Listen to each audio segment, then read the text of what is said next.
Thuhet, o dëgjues i ndritur, se në qytetin e lashtë të Khorasanit, në ditët prej kohësh të harruara, jetonte një djalë i quajtur Ali Shar, biri i vetëm i një tregtari të nderuar dhe të mençur.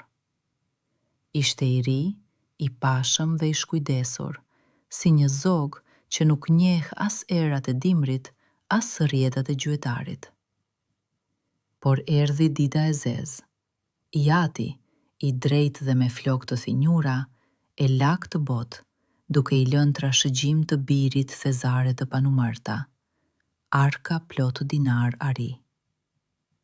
Atëhere Ali Shari, i verbuar nga liria e befasishme, u rrethua me miq lajkatar, që i përshprisnin fjalë të ëmbla. Çdo mbrëmje në shtëpinë e tij gjemonin gosti të bujshme, derdhej vera, shpërndaheshin dhurata të shtrenjta. Ari i të atit, i fituar me vite urtësie, i shkrihej në duar si bora e pranverës, i ngrohur nda zjarri i festave të zbrazda dhe i miqësisë së rreme.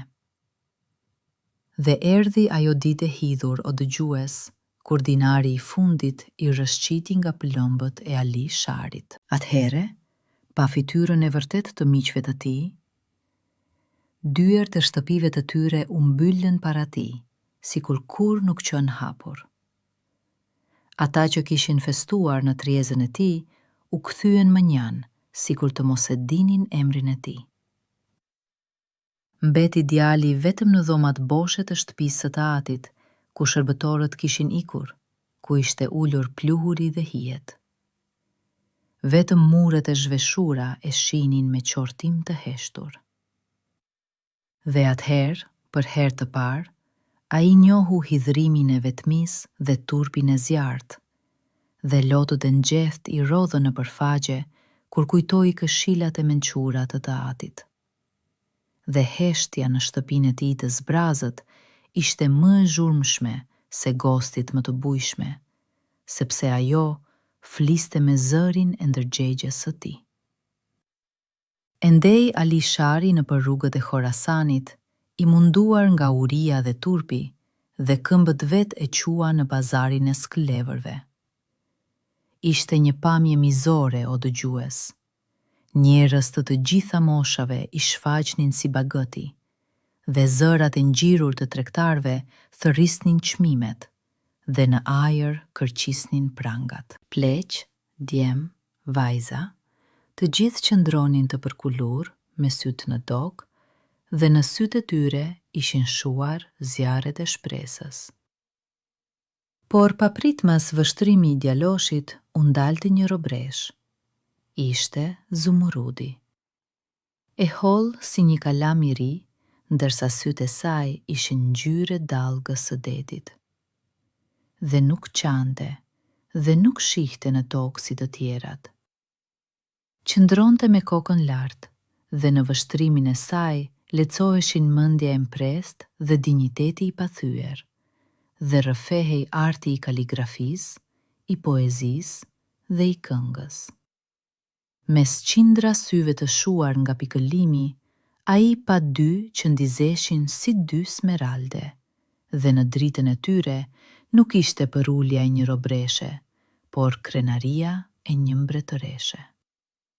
Filloi tregtari të lavdëronte malin e tij dhe ju afruan Zumurudit fisnik të pasur dhe tregtar trup mëdhenj, gati të derdhnin për të male dinarësh.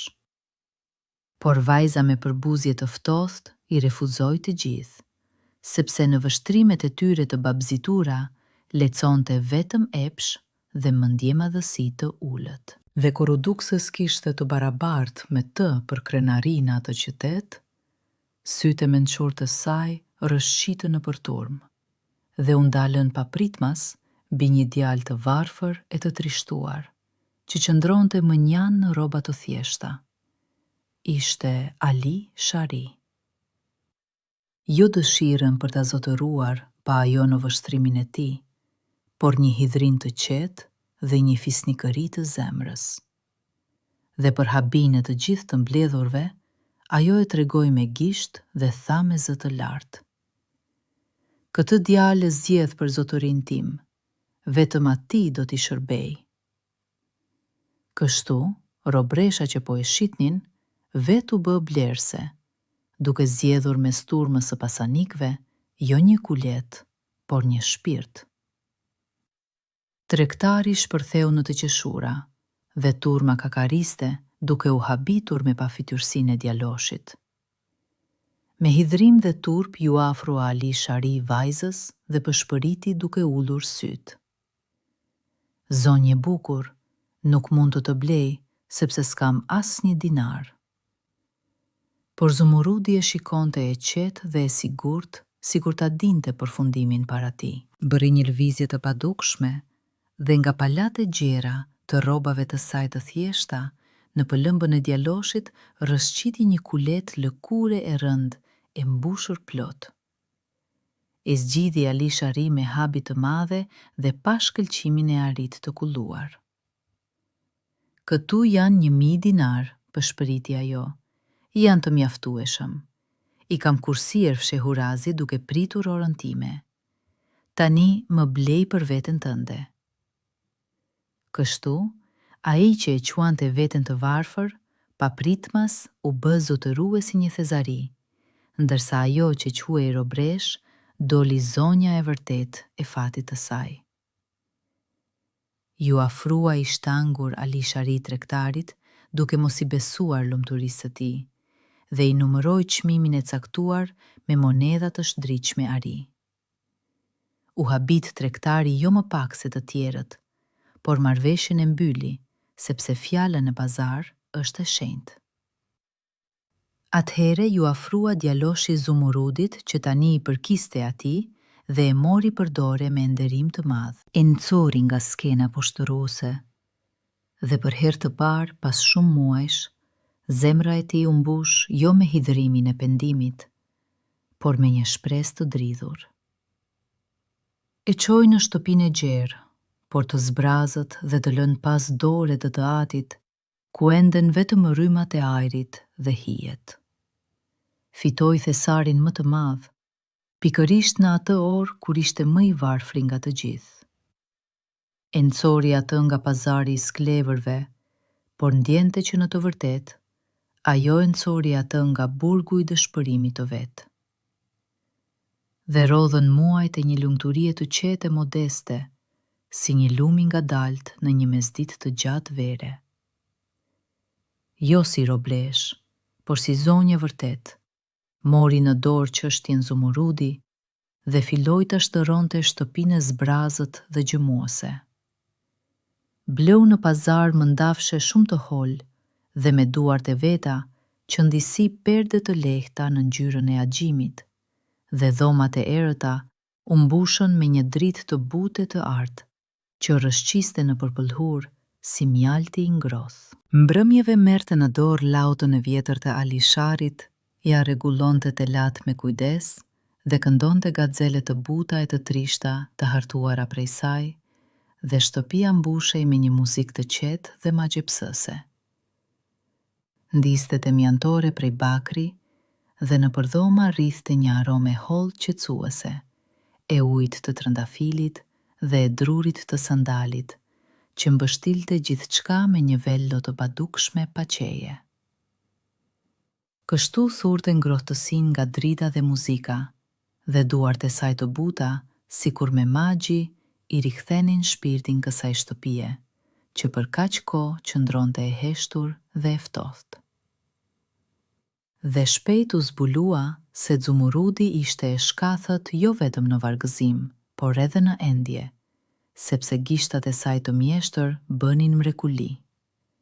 Ente perde të mëndafshta të mrekullueshme, të qëndisura me fije të argjenta dhe me margaritar të vegjël lumi, dhe secila ishte si qielli i natës. Ali Shari, duke e ruajtur nga sytë e huaj e kureshtar, i shiste ato krijime përmes një miku të vjetër të familjes së tyre, një burr i besnik dhe të ndershëm.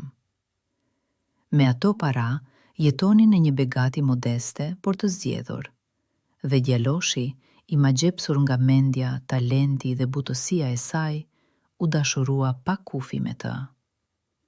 Nuk i kujtonte më miqt gënjeshtar dhe gostit e zbrazda, sepse kishte gjetur thesarin e tij të vërtet. Kështu ajo i dhuronte bukurinë e krijimeve të saj, ndërsa ai i dhuronte mbrojtjen e emrit të tij, dhe shtëpia e tyre e vogël u bë një kala ku mbletronin vetëm butësia dhe harmonia. Por lumturia e tyre e qetë nuk mbeti pa u vënë re në Khorasanin e zhurmshëm.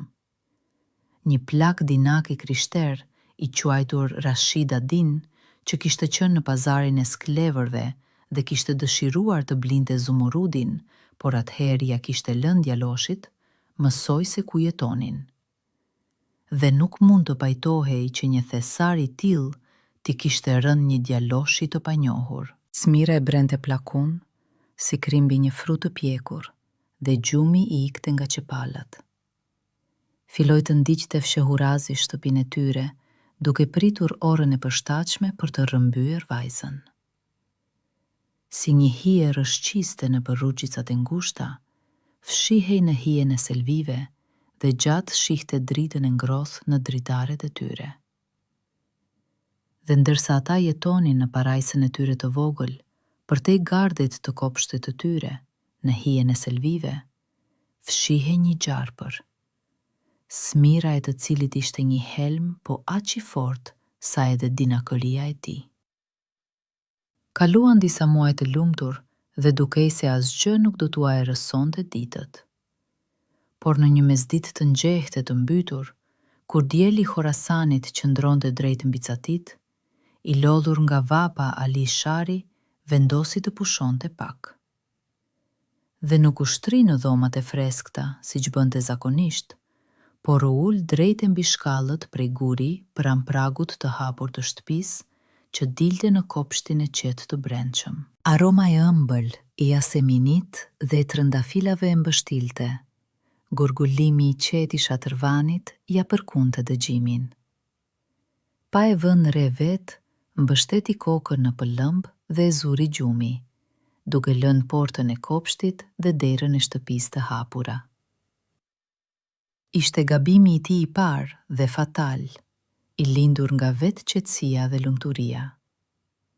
Dhe gjumi që i erdhi në kulmin e një dite dhe lumtur, doli jo një pushim, por një tradhtar që ja hapi dyert e kalasë së tij para armikut. Rashid ad-Dini që fshihej aty pranë, pa zotin e shtëpisë të fjetur në prag dhe e kuptoi. I kishte ardhur ora. Pa zhurmë, si një mace që përgjon, ka përceu gardin e ullët të kopshtit. Nuk shkoi te dyert kryesore, por rrëshqiti rreth rrotull te dritarja anësore e hapur e asaj dome ku Zumurudi ishte udur pranë vegjes dhe qëndiste. Vajza nuk arriti as të bërtiste. I mbili gojen me pëllëmbën e tij të thatë me damar, e mori në krah dhe po aq pa zhurmë e nxori përmes kopshtit. Përtej gardit e priste një kali shpejt arab, i lmuar dhe i padurueshëm. Plaku u hodh në shal dhe u nis me vrap, duke ngritur një re të lehtë pluhuri. Dhe gjithçka u krye në heshtje të plot, prapa shpinës së Alisharit të fjetur. Kështu në mes të ditës, nga vetë zemra e lumturisë, ata e rrëmbyen aq qetë, sa edhe Alishari i fjetur në prag nuk e dëgjoi se si po i shembej bota. U zgjua Alishari kur dieli tashmë ishte duke perënduar dhe hijet zgjateshin në kopsht. Hyri në shtëpi dhe filloi të thëriste Zumurudin me emër, por ju përgjigj vetëm një heshtje shurdhër. Kaloi në dhomat e saj dhe zemra ju këput në gjoks. Tavolina e qëndisjes ishte përmbysur, perdja e lehtë ishte grisur, dhe e vetme në dysheme ishte lauta e saj me një tel të këputur. Dhe ai e kuptoi gjithçka. Ja kishin rrëmbyer. E pushtoi djaloshin një hidhrim dhe një dëshpërim aq i madh sa ju këputën këmbët, dhe ra i pavetëdijshëm mbi plakat e ftohta. Kur erdhi në vete, mendja ju rrëmbye nga mallëngjimi dhe u shtri në një sëmundje të gjatë e të rëndë. Muzika u largua nga shtëpia e tij dhe heshtja që erdhi pas nuk ishte heshtja e qetësisë, por heshtja shurdhuese e një humbjeje të pazvendësueshme. E soli Rashida Dini Zumurudin e rrëmbyer në shtëpinë e tij të pasur, por pa shije, ku luksi bërtiste më fort se mirësia. Filloi të kërkonte dashurinë e saj. Në fillim e mbushi me lajka dhe dhurata të shtrenjta, gjerdan të artë dhe pëllhura mëndafshi. Kur ajo nuk u zbut, ai u kthye kërcënimeve. Por Zumurudi nuk qau, nuk u lut dhe nuk u përull. E shihte me një vështrim të ftohtë gjykues, plot një përbuzje të heshtur, dhe heshte pa i dhuruar asnjë pikë ngushëllimi. Ndërkohë nuk ishte një viktim pasive o dëgjues. Vinte re me kujdes çdo derë dhe çdo shteg në kopsht. Studionte zakonet e shërptorëve dhe natyrën e vetë plakut, duke pritur orën e përshtatshme për të ikur. Trupi i saj ishte në robri, por mendja mbeti e lirë, dhe ndërsa plaku po dehej me fitoren e tij, ajo tashmë po thurte rjetën për humbjen e tij. Po atë natë, Zumurudi e vuri në jetë planin e saj. Bëri sikur më në fundi ishte përullur fatit dhe ishte gati të ndante darkën me rrëmbyesin. Zbriti në dhoma me sytë ulur dhe veti solli Rashida Dinit një kup vere të zgjedhur. Por gjatë rrugës nga kuzhina deri në sallën e gostis, pa u vënë re përzjeu në kup një drog të fortë gjumi, që e kishte vënë re një ditë më parë në një kuti të dvendur të plakut. U gëzua Rashida Dini nga përullja e saj e shtirur, dhe nga buzët e tij rodhën fjalë të ëmbla, dhe ngriti kupën me dorë që i dridhej nga lakmia. E zbrazi deri në fund, pa u shkëputur, dhe pas një minute, sytë ju mjegulluan. U lëkund plaku, e lëshoi kupën dhe u rrëzua rënd mbi qilim, duke u zhytur në një gjumë të vdekur, të pasgjuar. Ajo ja dha kupën, jo si një robresh, por si një gjyqtare, dhe në atë verë nuk ishte vetëm droga, por edhe vendimi i triumfit të tij të shkurtër. Pasi u bindë se plaku kishte fjetur thellë dhe zgjimi i tij ishte larg, Zumurudi nuk humbi as një minutë. U fut tinzisht në arkat e tij të udhëtimit dhe gjeti aty një veshje të plot udhëtari të pasur, pantalona të mëndafshta, kaftan prej parke të punuar imët dhe një qalm të qëndisur me margaritar të vegjël. Nqori nga palate robave kamën e mprest të plakut dhe pa asnjë hije pendimi, me një lëvizje të vendosur, ja preu gëshetat e gjata e të bukura, që i ra në dysheme si një val e zezë. Shpejt u rivesh, duke ja mbështjell qalmën kokës krenare. Kur shikoi pasqyrimin e saj me një tabaka bakri të lmuar, nuk ishte një robreshe friksuar që e shihte, por një djalë i hajthëm, i bukur dhe fisnik, me një vështrim të vendosur dhe të ndritur. I preu gëshetat si urët që conin në të kaluarën, dhe atë natë erdhi në jetë jo një i aratisur, por një njeri i ri, emri të cilit ende nuk ishte shkruar në librin e fateve. Mori Zumurudi kuletën e rëndë me arinë e plakut, kamën e tij më të mirë, dhe doli në heshtje në obor. Shaloi kalin më të shpejt arab që rrinte në stalla dhe e nxori për freri jashtë portave. Por nuk u kthye nga ana e Khorasanit drejt Alisharit, megjithëse zemra i shtrëngohej. E kuptoi me mençuri, një vajzë e vetme në rrugë sërish do të bëhej pre, dhe sërish do ta shisnin a do ta rëmbenin. Dhe vendosi të vraponte sa më larg nga e kaluara e saj, drejt një fati të panjohur, ku vetë do të bëhej zonja e jetës së saj. Doli jashtë portave të qytetit dhe u nis në mbulesën e natës në përshkretëtira dhe qafa malesh. Vraponte jo nga armiku, po drejt forcës së saj, dhe çdo shkëndi nga thundrat e kalit të saj ishte një hap larg fatit të viktimës, drejt fatit të zonjës. Shumë javë zgjati udhëtimi i saj raskapitës në përshkretëtira dhe male të gurta. E raskapitur, e djegur në djeli, pothuajse pa fuqi, Zumurrudi pa më në fund në horizontin e largët muret e fuqishme të një qyteti të madh e të panjohur. Kali i saj, shoku besnik i rrugëve të gjata, mezi lëviste këmbët e lodhura dhe rezervat e saj prej kohësh ishin shtëruar dhe shakulli ishte i thatë. Nuk kërkonte këtu as pushtet, as lavdi, as palate të mëdha. Vetëm një cep të qetë për pushim kërkonte dhe një mundësi për ta shitur kalin që të vazhdonte rrugën e saj drejt një fati të panjohur. Në agjim, ku rrezet e para zbukuruan kupolat dhe minaret me ari, ngadalë hyri në portat e qytetit. Hyri në këtë qytet jo si pushtues, por si një udhëtar i raskapitur që kërkonte vetëm një gleng ujë dhe një cep të qetë ku të mbështeste kokën.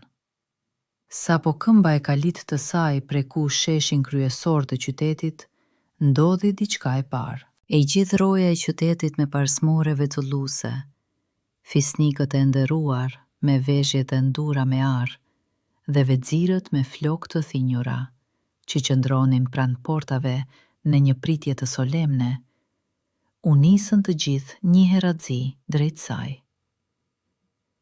Për habinë e saj të madhe, ata ranë para saj në gjunjë, duke ulur kokat deri në pluhur. U hutua Zumurrudi, pa kuptuar se çfarë do të thoshte kjo. Atëherë ju afrua vexili kryesor, një burr fisnik dhe i nderuar, dhe ja shpjegoi misterin e mrekullueshëm. U bë e ditur se një ditë më parë në atë vend kishte ndëruar jetë mbreti i vjetër, pa lënë trashëgjimtar pas vetes. Dhe populli i tyre kishte një zakon të lashtë, të shenjtë.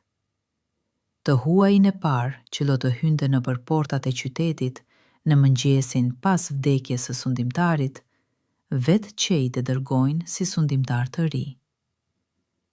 Dhe ai huaj doli ajo.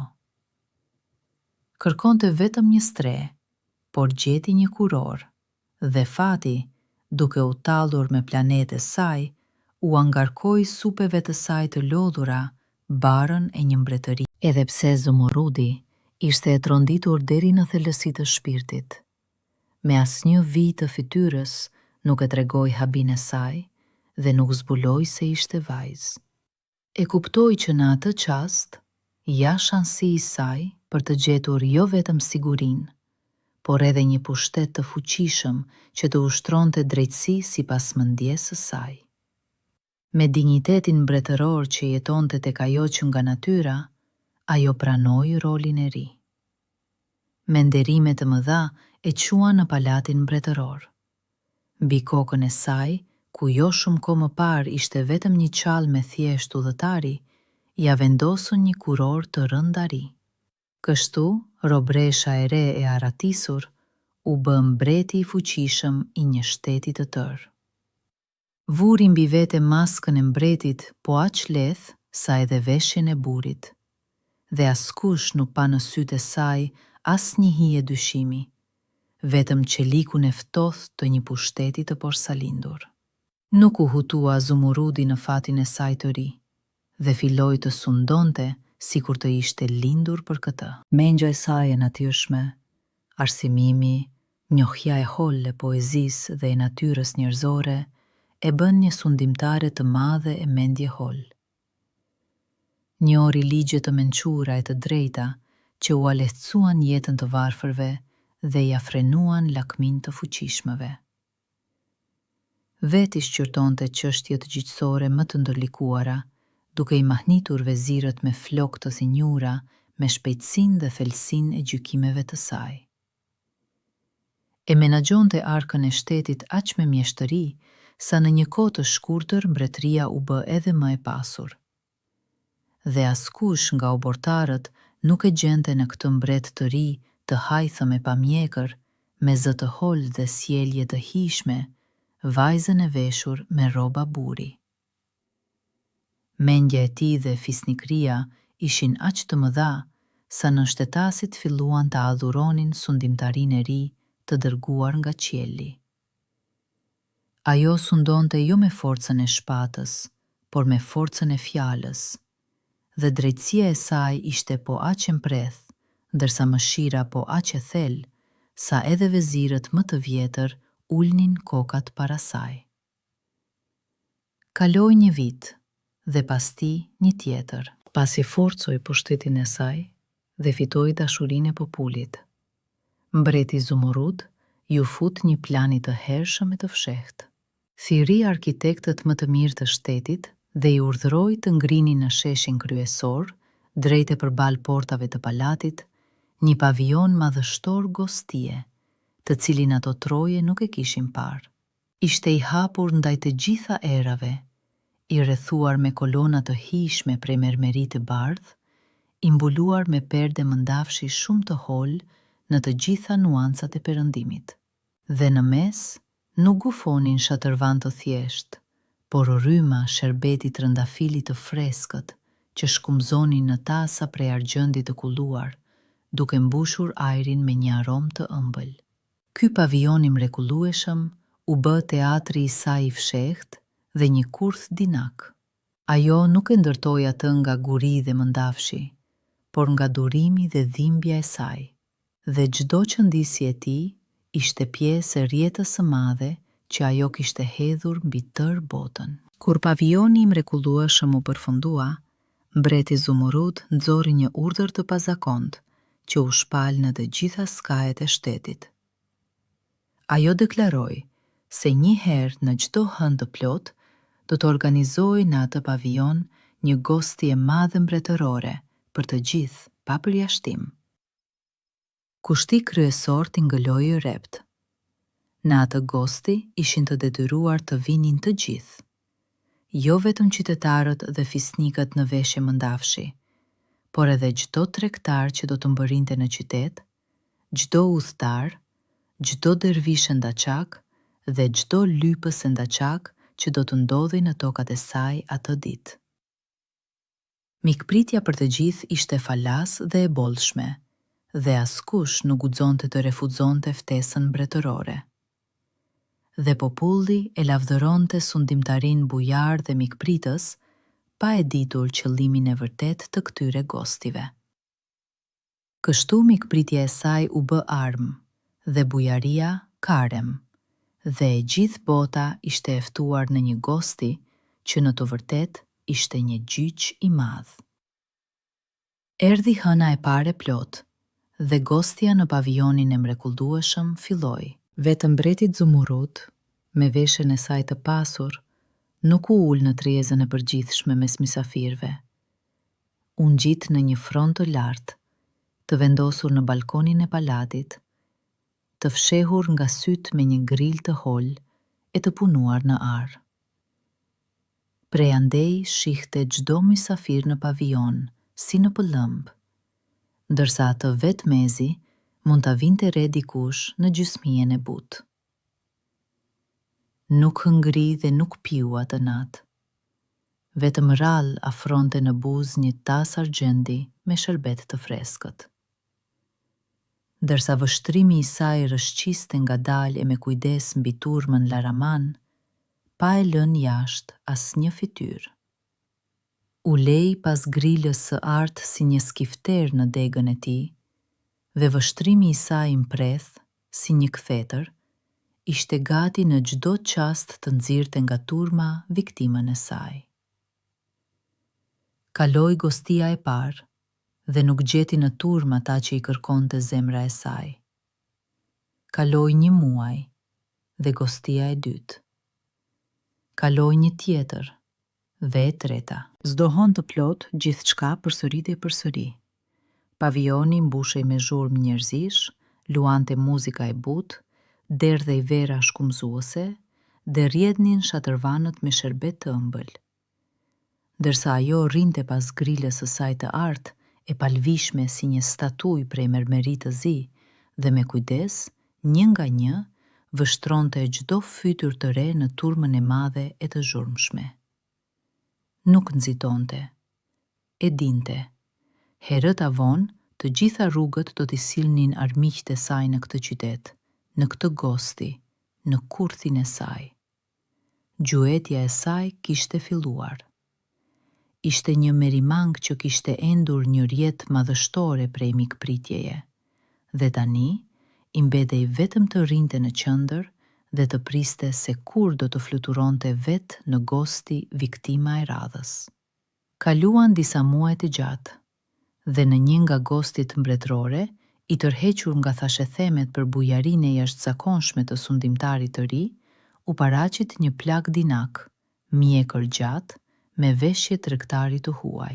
Zumurudi, duke e parë përmes grilës së artë nga lartësia e balkonit të saj, e njohu që në çastin e parë. Ishte Rashida Dini, rrëmbyesi i saj i parë. Por zemra e saj nuk u drodh, dhe në fytyrën e saj, të zbeth si drita e hënës, nuk u pasqyrua asnjë hije ndjenje. E shihte e qetë se si ai hante me lakmi nga tabakat e arta, si pinte verën e shtrenjtë dhe lavdëronte me zë të lartë bujarin e mbretit të panjohur për të, pa dyshuar se ndodhej në kurth. Ai erdhi në këtë gosti në kërkim të fitimit, pa e ditur se ai vetë prej kohësh ishte bërë pre dhe se zonja e gostis i kishte përgatitur jo një ëmbëlsirë, por një ndëshkim.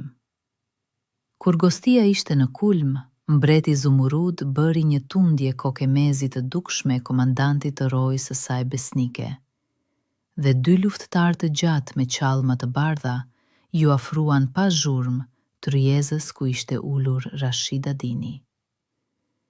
Nuk e kapën dhe nuk thirrën, vetëm u përkulën me mirësjellje dhe i pëshpëritën në vesh plakut. Zotëri e nderuar, sundimtari ynë dëshiron t'ju nderoj veçanërisht dhe ju fton në dhomat e tij personale për një bisedë të fshehtë. I lajkatuar nga ky vëmendje lart, plaku u ngrit me një pamje të rëndësishme dhe ndoqi pas tyre, duke rregulluar palat e kaftanit. Asnjë nga mysafirët e zhurmshëm nuk vuri re asgjë, atë thjesht e larguan. Dhe palën gjurmë, u zhduk në bodrumet e errta dhe të thella të palatit, prej ku nuk ka kthim. Kështu, në zhurmën e muzikës dhe gëzimit, u krye drejtësia e parë, e qetë dhe e padukshme, si helmin e një kup vere. Ndërsa gostit vazhdonin, dhe rjeta e saj ishte e shtrirë gjerësisht.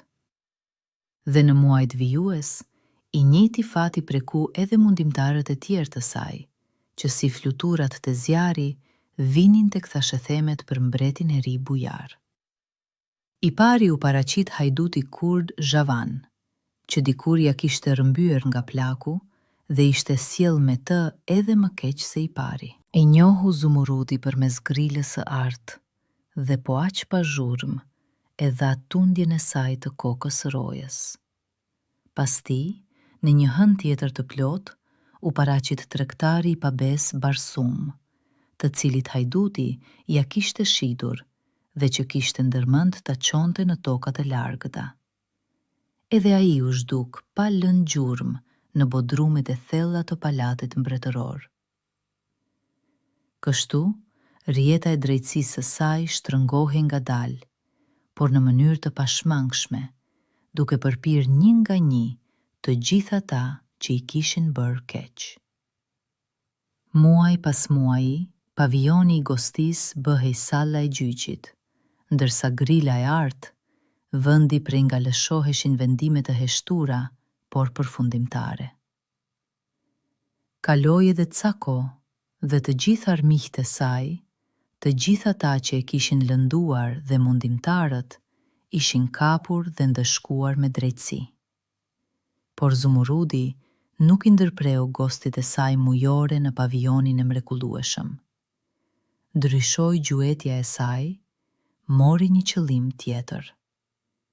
Nuk kërkonte më fytyrat mizore të ndjekësve të saj në turmën e zhurmshme. Çdo natë të hënës së plot, u lej pas grilës së artë dhe sytë e saj dëpërtues, të ngrohur nga një shpresë e qetë, kërkonin me smorisë të huajve vetëm një fytyrë, të vetmen, më të dashurën për zemrën. E priste Ali sharin e saj, duke besuar me gjithë shpirt se fati herët avon do t'ja silte. Dhe rjeta e drejtësisë së saj ishte e zbrazët, por rjeta e zemrës së saj ende ishte e hedhur dhe priste me durim se kur do të binte në të preja e saj e vetme, më e dëshiruar. Në njërin nga netët e hënës së plot, kur gostia ishte në kulm, hyri në pavionin e mrekullueshëm edhe një endaçak I panjohur. Ishte I thatë dhe I raskapitur nga rruga e gjatë, dhe veshjet e tij dikur të pasura ishin shndëruar në lecka të pluhurosura, që I vareshin nga supet e theluara. Flokët e tij të gjatë ishin ngatëruar, mjekra ishte zbardhur para kohe, dhe në sytë e tij kishte ngrirë një trishtim I pafund. Ishte Ali Shari. Pasi shërohej nga sëmundja e gjatë, kishte harquar gjithë forcat dhe vitet e mbetura në kërkime të kota të dashurës së tij. Kishte përshkuar në këmbë gjysmën e lindjes, por nuk I kishte gjetur as gjurmën. U ul në qoshen më të largët, të errët, të pavionit dhe nuk guxonte as t'u afrohej trijezave me ushqime, duke I quajtur veten të padenj për festën. Ai erdhi në këtë gosti jo me histori udhëtimesh, por vetëm me plagët e heshtura të rrugëve në këmbët e tij dhe shkretirën e pafund të malit në sytë e tij. Atë natë, Zumurudi rrotullonte vështrimin e ngadalt përmes grilës së artë mbi turmën e zhumshme të mysafirëve. Befas I ngrin sytë dhe fryma ju ndal në gjoks. Në qoshen e errët të pavionit daloi një siluet të njohur, edhe pse të dobësuar dhe të raskapitur nga rruga e gjatë. E njohu që në vështrimin e parë. Ishte ai, Ali Shari I saj. Ju ndal zemra nga gëzimi dhe nga dhimbja një herësh, sepse pas sa mizorisht kishte vuajtur ai në vitet e ndarjes së tyre, por ajo ishte mbret. Dhe nuk I zbuloi veten me asnjë lëvizje, me asnjë frymëmarrje. Ruajti një qetësi të akullt, mbretërore, edhe pse brenda saj shpërtheu një stuhi. Dora e saj që mbante tasinë e argjendit nuk u drodh, por në zemrën e saj, në atë qast, u shembën të gjitha pendat e durimit. Dhe ajo filloi të rrihte aq fort, sa dukej se do ta dëgjonte e gjithë salla. Thiri pran vetes Zumurudi, komandantin e rojës besnike, dhe me zë të ulët I dha urdhrin, duke treguar me sy enda gjakun e varfër në qoshen e largët. Ma sëllni këtë njeri, pa vones. U përkull komandanti I rojës dhe e zbatoi vullnetin mbretëror. Ju afruan 2 luftëtar të gjatë Ali Sharit dhe ai u drodh me gjithë trupin nga flika e papritur, pa kuptuar se me çfarë mund ta kishte zemruar një sundimtar kaq të fuqishëm. I shkoi mendja se do ta hidhnin tani në një burg të errët, ose do ta vrisnin vetëm për pamjen e tij të mjerë dhe veshjet e grisura. Me përulsi u ngrit në këmbët e dobësuara dhe shkoi pas rojës së heshtur, gati të pranonte më të keqen. Ai shkoi në këtë thirrje si në ekzekutim, pa e ditur se po shkonte drejt jo një vendimi, por lumturisë së tij më të madhe, që fshihej pas maskës së mbretit të frikshëm. E futën Ali Sharin në dhomat madhështore mbretërore. Mbi fronin e lartë ishte ulur sundimtari I ri pa mjekër. Me një lëvizje urdhëruese të dorës, Ai e largoi tërë rojën dhe mbeti vetëm me ndaçakin. Me një zë të butë por urdhërues, filloi ta pyeste të ardhurin. Kush ishte, prej nga ishte, dhe pse në fytyrën e tij kishte një trishtim kaq të madh? Alishari, duke parë para vetes vetëm një sundimtar të fuqishëm, nuk pa kuptim në gënjeshtër. Ra në gjunjë mbi plakat e ftohta dhe duke qarë tregoi tërë historinë e hidhur të jetës së tij. Për pasurinë atërore të harxhuar, për takimin me robreshën e bukur në pazar, për lëmturinë e qetë dhe për dashurinë e humbur që e kërkonte në mbar botën që sa vite. E zbrazi shpirtin e tij para një mbreti të huaj, pa e ditur se po fliste me të vetmen që mund ta kuptonte tërë thellësinë e dhimbjes së tij, sepse ajo ishte edhe dhimbja e saj. Pasi dëgjoi rrëfimin e ngatëruar plot lot, mbreti i ri heshti gjatë dhe lotët, të padukshëm në gjysmëhije, i rridhnin në përfaqe. Pastaj buzëqeshi me një buzëqeshje të butë, të njohur. Po sikur të ta tregoj të dashurën tënde Alishar, tha Zumurudi me një zë të ndryshuar, të butë, gruaje. Pa pritur përgjigje, bëri një gjest të vendosur, të rrjedhshëm. E hoqi nga koka çallmën e rëndë të mbushur me margaritar dhe gëshetat e gjata të zeza si nata që i kishte fshehur poshtë saj gjithë këto vite, ranë mbi supet e saj si një rrjedhë nate. E hodhi tej kaftanin e gjerë të burrit, duke mbetur me një këmishë të hollë mëndafshi. Dhe para Alisharit të shtangur, që kishte humbur fjalën, qëndronte Zumurudi e tij. Dhe me çdo shtres veshjeje, burri që binte edhe maska e pushtetit, derisa para tij mbeti vetëm ajo që ai kërkonte. E dashura e tij, Smeraldi i tij i humbur. E shihte Alishari atë dhe nuk u besonte syve, dhe i dukej sikur kishte vdekur dhe kishte hyrë tashmë në kopshtet e parajsës, ose sikur fati po luante me të lojën e tij të fundit mizore. I lëkundën këmbët dhe ra në gjunjë, pa qenë në gjendje të nxirrte asnjë fjalë. Vetëm buzët i dridheshin pa zë. Ju afrua Zumurudi dhe i zgjati dorën e butë, të bardhë, dhe e ndihmoi të ngrihej nga gjunjët e dobësuar. Shihni njëri tjetrin në sy gjatë dhe në heshtje, dhe të gjitha vitet e ndarjes, të gjitha vuajtjet dhe kërkimet e gjata, të kota, u zhdukën në një qast të vetëm, si një ëndër në mëngjes. Qanin dhe qeshnin një herësh, duke përqafuar njëri tjetrin pas një ndarjeje kaq të gjatë të dhimbshme. Përsëri ishin së bashku, dhe në përqafimet e tyre, koha rodhi prapa, duke fshirë vitet e vetmisë dhe duke i shndërruar plagët e ndarjes në lot të takimit të lumtur. Të nesërmen, Zumurudi mblodhi vezilët e saj më besnik e me flok të thinjura. U azbuloi tërë të vërtetën, se mbreti i tyre gjatë gjithë këtyre viteve kishte qenë grua. Dhe ata ra në gjunjë në një habi të heshtur. U habitën vezirët dhe i gjithë qyteti me mencurinë e qejve që u kishin dërguar një sundimtare kaq të mahniqshme. Por Zumurudi shpali se misioni i saj këtu kishte mbaruar. Kishte gjetur atë që e kërkonte gjatë zemra e saj. Ja dorëzoi fronin e rëndë më të denjit dhe më të mencurit nga vezirët e saj, duke ditur se po e linte mbretërinë në duar të sigurta dhe të drejta.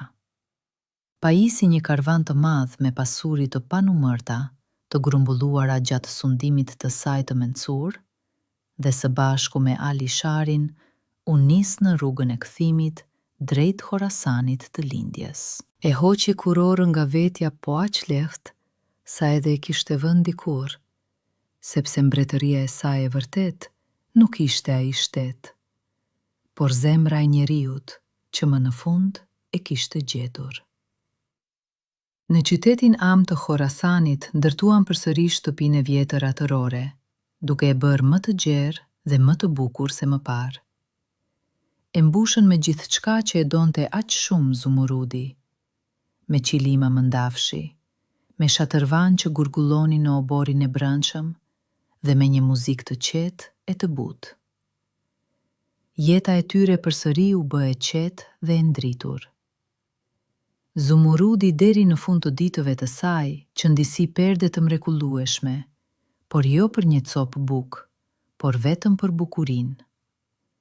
Dërsa Ali Shari, i mësuar nga përvoja e hidhur e shkapërderdhjes dhe e humbjes së madhe, e ruante lumturinë e tyre si thesarin më të çmuar, dhe asnjëherë më nuk e la pragun e shtëpisë së tij pa mbikëqyrje. Jetuan në butësi, mençuri dhe harmoni shumë e shumë vite, derisa erdhi tek ata ajo që ndan të gjitha bashkimet toksore. Kështu, pasi kaluan përmes varfërisë, ndarjes dhe pushtetit mbretëror, u kthyen aty nga ku kishin filluar, në një shtëpi të qetë, të mbushur me dashuri, dhe e kuptuan se ky është thesari më i madh në mbar botën.